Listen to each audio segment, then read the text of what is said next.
एक जो दिल्ली चुनाव को लेकर बड़ी बात कही जा रही है वो ये कि जो बजट का अनाउंसमेंट था 12 लाख तक की सैलरी वालों को, इनकम वालों को टैक्स नहीं लगेगा।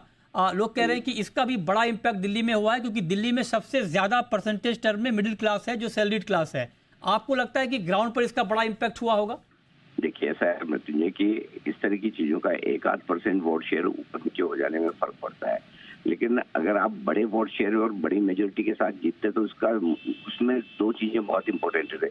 एक, या तो जो आपकी रूलिंग पार्टी है, जो इसके आम आदमी पार्टी है, उसको लेकर जनता खुश नहीं है, या दूसरे है कि जो नई ये बीजेपी, उसको लेकर उनकी उम्मीदें काफी ज्यादा है। अब इसमें डेफिनेटली हो सकता है कोई साइड लाइन पे बैठे हुए वोटर्स हो जो ये सोचे कि मैं आखिरी दिन ही तय करूंगा कि मुझे वोट किसको देना है।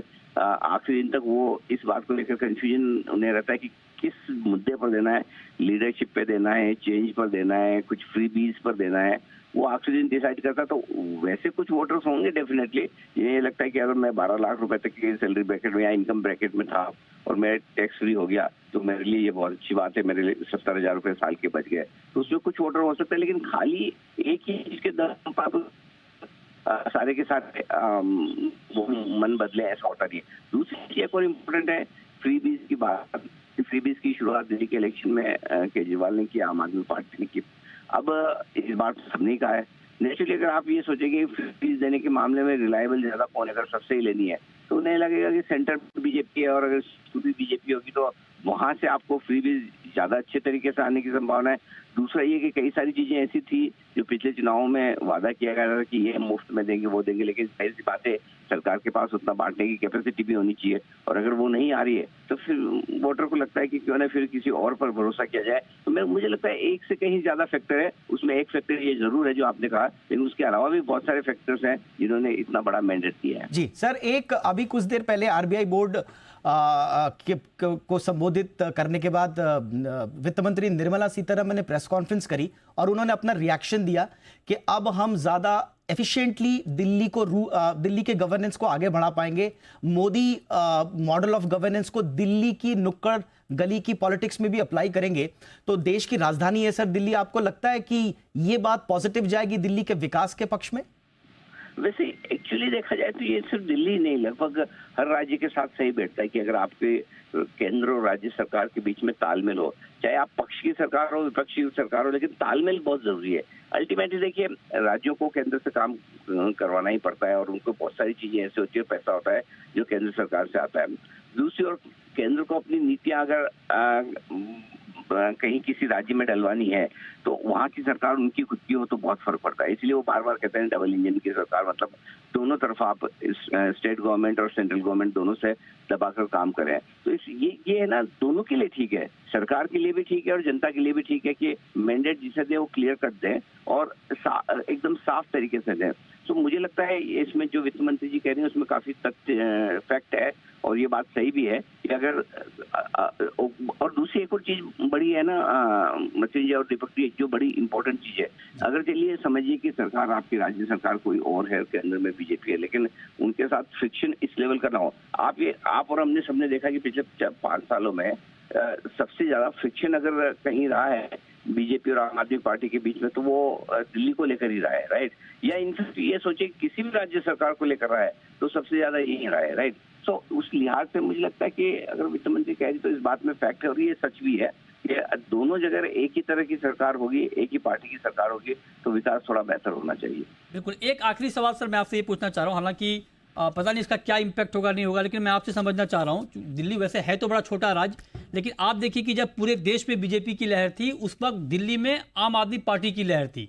2015 में 67 सीटें आम आदमी पार्टी ने दिल्ली में जीती, 2020 में 62 सीटें जीती। तो कुल मिलाकर बीजेपी पूरे देश में चुनाव जीतती थी लेकिन दिल्ली में हार जाती थी।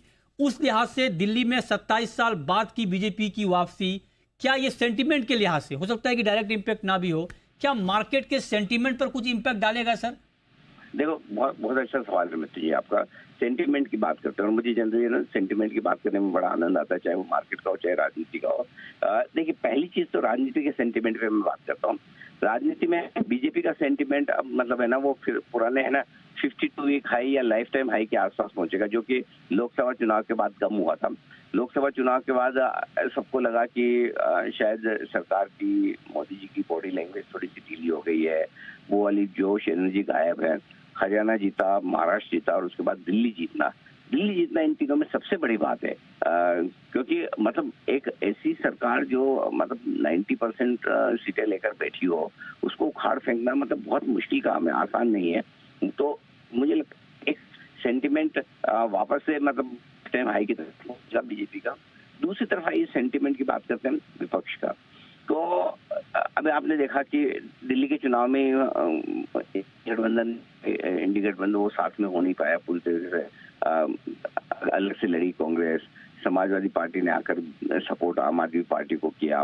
तो ये सारी चीजें हैं, तो अब उन्हें समझ में आ गया कि खाली आप चुनाव के वक्त 5 साल बाद आकर एक गठबंधन बनाएं और सिर्फ इसलिए बनाएं कि किसी एक पार्टी को आपको हराना है, वो चलेगा नहीं। तो उनका सेंटिमेंट, विपक्ष का सेंटिमेंट ऑल टाइम लो पर चलेगा। और क्योंकि है ना इस वक्त है ना सबसे मजबूत विपक्ष में अगर देखा जाए तो एक वॉइस थी, वो केजरीवाल की ज्यादा थी। और उनके साथ एक सबसे बड़ी पॉजिटिव चीज उनके हिसाब से सोचे वो ये कि वो अगर किसी भी स्टेट में गवर्नमेंट बनाते हैं, चाहे उन्होंने दिल्ली में बनाई है चाहे पंजाब में बनाई है, हमेशा थम्पिंग मेजोरिटी के साथ बनाई है और एक तरफा बहुमत लेकर बनाई है।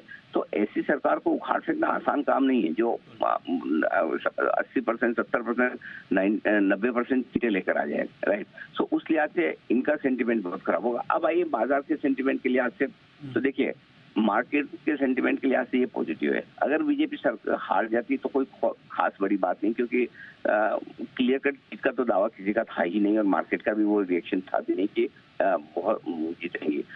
एग्जिट भी आए मतलब जीतना ये पक्का है। सो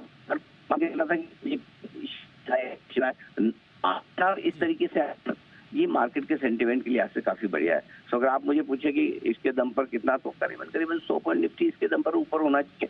बाकी ग्लोबल फैक्टर्स, एफआईएस की सेलिंग अपनी जगह, उनको अलग हटाकर सिर्फ न्यूट्रली सिर्फ एक ही इस फैक्टर के दम पर निफ्टी को बढ़ना हो तो 100-150 पॉइंट जितनी तेजी तो बनती है। बाकी फैक्टर्स अपना काम करेंगे अनडाउटेडली, लेकिन ये डेफिनेटली बाजार के सेंटिमेंट के लिहाज से पॉजिटिव है। बिल्कुल, तो मार्केट के सेंटिमेंट के लिहाज से भी दिल्ली के जीत के बहुत महत्वपूर्ण मायने हैं। बहुत शुक्रिया सर आपका हमारे साथ जुड़ने के लिए और दिल्ली के चुनाव पर इस सटीक विश्लेषण के